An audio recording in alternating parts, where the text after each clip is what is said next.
Marka aad maqasho tirada dadka ku nool adduunkan, waxa adag in laga waayo dad leh awoodo ama hibooyin mucjiso ah.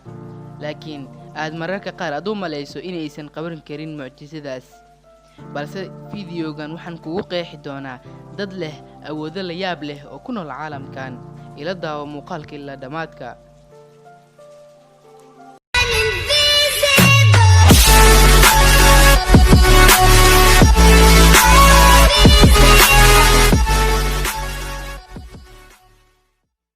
Carolina waa gabar ku nool dalka Spain. waxa lagu tiriyaa mid ka mid ah gabdhaha ugu dhaadheer caalamkan. waxay xirataa kaba aad u dhaadheer, waxaana cagteeda lagu qiyaasay 30 sentimitir. waana mid ka mid ah haweeneyda ugu dheer haweenka caalamka.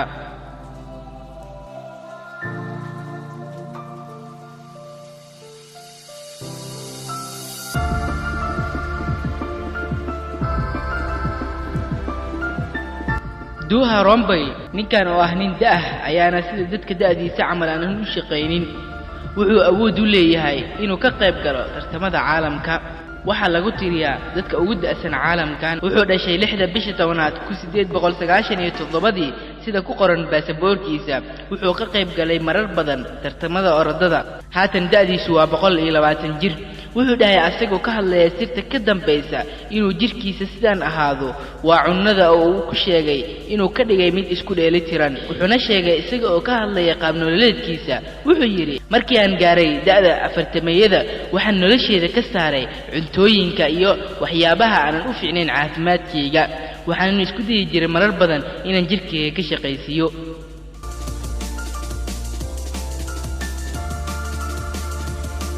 Kristen dadka ugu la yaabka badan caalamkan waa gabar ka soo jeeda Norway.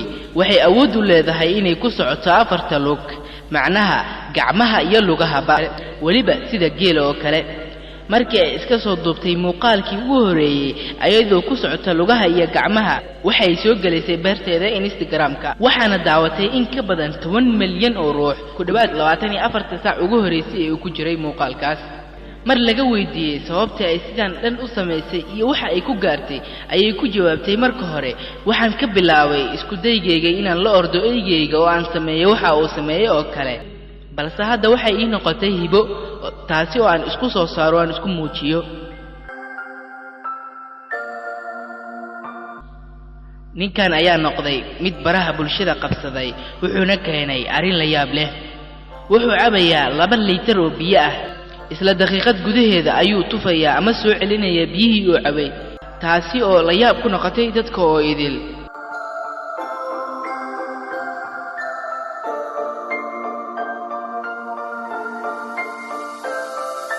gabadha dhirka badan ee Chinaha. dabcan marka aad maqasho China waxa kugu soo dhacaya in dadkooda badi ay u badan yihiin dad aad u gaagaaban. balse gabadhan oo dhigata fasalka 6aad waxayna dhigataa iskoolka, macallimadeeduna waa isla hooyadeed, waxayna ku nooshahay nolol caadi ah. raahibka China ee Shaolin ninkan ayaa ah mid sita awood la yaab leh. wuxuu ku istaagayaa hal far kuna celinayaa miisaanka jirkiisa oo idil muddo 10 sekin ah. bishii September ee sanadkii tagay ayaa waxa laga duway kilib yar asaga oo orod ku maraya bundo yar oo biyaha ka samaysan, dhirirkeeduna lagu qiyaasay 125 mitir.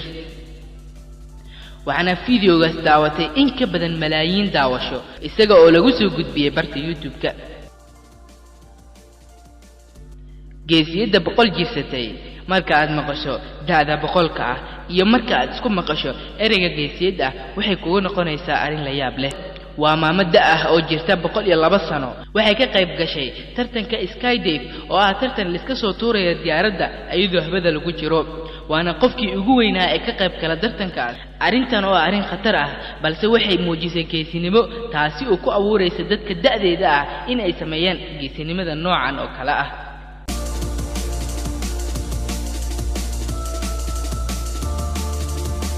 Moran Jones waxa lagu tiriyaa wiilkan ku dhashay dalka Hindiya mid u saaxiib ah dhowr awoodo oo la yaab leh.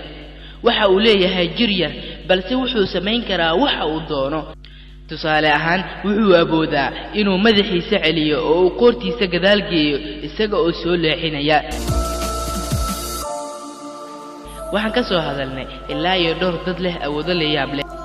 haddaba waa kee qofka kuwa awoodda la yaabka badnaa inta lagu gudo jiray muuqaalka hadda aan soo qeexnay haddii aad muuqaalka ka heshay iyo muuqaalada noocan oo kale ah muuqaalka like saar si aan u ogaano heerka qiimaynta uu ka gaaray bulshada mahadsanid